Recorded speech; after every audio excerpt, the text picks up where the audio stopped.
There's every transaction tracked by the government. Is there no way to work completely off radar, hiding your presence? Or what if I told you there's a hidden multi-million-dollar economy operating completely in the shadows where digital items are traded like gold bars? And what if I told you that you probably have access to it right now from your own computer? This isn't a sci-fi movie. This is the wild world of virtual gaming items. For most of us, a weapon skin in a game like Counter-Strike or a rare item in an MMO is just a cool cosmetic. It looks good, maybe gives us some bragging rights with our friends. We spend a few bucks, open a loot box and get a little rush of excitement.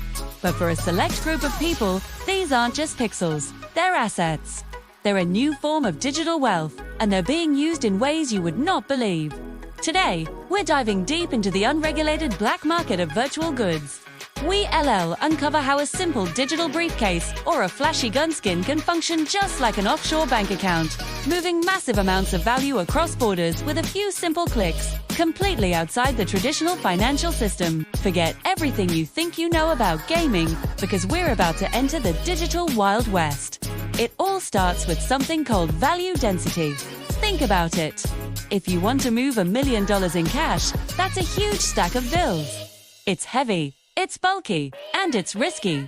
Gold is better, but it's still a physical object you have to transport and secure. Now, what about a digital item? A single ultra-rare weapon skin, for example, can be worth tens, even hundreds of thousands of dollars. One of the most famous examples is the Dragon Lore, a WP skin in Counter-Strike. Depending on its condition and stickers, a single one can sell for over $200,000. And where does this item exist? It exists as a string of code in your digital inventory. It weighs nothing. It takes up no physical space. You can access it from anywhere in the world with an internet connection. That's insane value density. So how does this work in practice? It's surprisingly simple. Let's say someone has a large sum of money they want to move discreetly, instead of wiring it through a bank, which creates a paper trail and gets scrutinized. They can use that money to buy high-value gaming items on a third-party marketplace. These marketplaces are huge, with millions of users and billions of dollars in transactions every year. They buy a portfolio of rare skins, maybe a few knives, a couple of high-tier rifle skins, some gloves. Now, that money is no longer cash. It's been converted into a collection of digital assets. These items are now sitting in a private, anonymous game account. The account itself can be bought, sold, or traded. Or, the items can be transferred directly to another user's account, anywhere in the world, instantly. The person on the other end receives the items. They can then hold on to them as a store of value, kind of like digital art or collectibles. Or they can sell them on another marketplace, converting them back into cash in their local currency.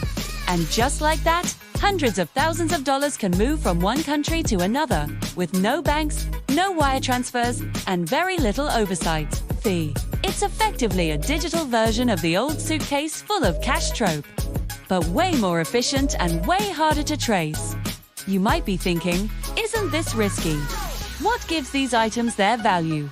Unlike traditional currencies backed by governments, the value of these skins is based purely on supply and demand, rarity, and aesthetics. It's a market driven by collectors, players, and traders. A game developer might release a new case, and for a limited time, you have a tiny chance of unboxing an exceedingly rare item. Supply is permanently fixed. As the game's player base grows, more people want that rare item, but no more are being created. Basic economics tells us what happens next. The price goes up. This scarcity, combined with the global demand from millions of players, creates a surprisingly stable and often appreciating asset class. It's a speculative market, for sure, but one with a massive built-in user base that constantly fuels it. Scroots. The platforms where these trades happen are a crucial part of the puzzle. While you can trade items on the official Steam marketplace, it has its limits. Valve, the creator of Steam and Counter-Strike, takes a significant cut of each transaction, and you can't cash out your Steam wallet balance directly to a bank account. This is where third-party websites come in. These are independent platforms that have built entire ecosystems around trading, buying, and selling these digital items for real money. They connect buyers and sellers from all over the globe, facilitating peer-to-peer transactions. Many of these sites operate in a regulatory gray area. They aren't banks, so they don't fall under the same strict financial regulations. They often use cryptocurrencies for transactions, adding another layer of anonymity. You can deposit crypto, buy skins, trade them to another account, and the recipient can sell them for crypto, which can then be cashed out. The entire process can happen without ever touching a traditional, regulated financial institution. This has made the virtual item market an attractive space for activities like money laundering. Illicit funds can be cleaned by cycling them through the purchase and sale of these digital goods. The transactions are blended in with millions of legitimate trades made by regular gamers and collectors every day, making it incredibly difficult for law enforcement to distinguish legal from illegal activity. It's like trying to find a specific grain of sand on a massive beach. This isn't just limited to Counter-Strike either. We see similar dynamics in other games with player-driven economies. Think of rare mounts or gear in World of Warcraft, or limited edition items in Dota 2. Even a game like Roblox has a thriving economy of limited edition, virtual items that sell for thousands of real-world dollars. Anywhere there is a digital item with provable scarcity and a way to trade it, a secondary market will pop up. And where there's a market, there's the potential for it to be used for purposes the game developers never intended. This creates a huge dilemma for game companies. On one hand, these vibrant economies keep players engaged and invested in their games for years.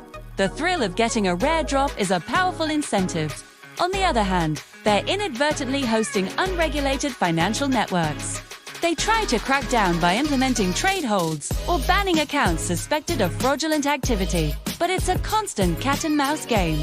For every measure they put in place, traders find a new loophole. The market is decentralized and global, making it almost impossible to fully control. So, what does the future hold? Governments and regulators are slowly starting to wake up to this. They're re-looking at loot boxes as a form of gambling and are beginning to scrutinize these third-party marketplaces. We might see more regulations in the future that treat these virtual items more like financial securities, requiring the same kind of know your customer and anti-money laundering checks that banks have to perform. But that's a complicated and messy process, too. How do you regulate a global, decentralized market of pixels that millions of people see as just a fun part of their hobby? For now, this digital black market continues to thrive in the shadows. It's a fascinating intersection of gaming, technology, and finance. A testament to how human ingenuity can create value and commerce in the most unexpected places. The next time you see a player with an incredibly rare and expensive item in your favorite game, remember, you might not just be looking at a dedicated gamer. You might be looking at a walking, talking, digital offshore bank account. The lines between the virtual and real worlds are blurring more every day, and the economy of virtual goods is one of the most powerful examples of this shift. What do you guys think? Have you ever traded skins or virtual items for real money? Do you think this is a harmless part of gaming culture or a serious problem that needs regulation? Let me know your thoughts down in the comments. It's a super interesting topic, and I'd love to hear your perspective. Thanks for watching. And if you enjoyed this deep dive, make sure to hit that subscribe button for more content like this. See you in the next one.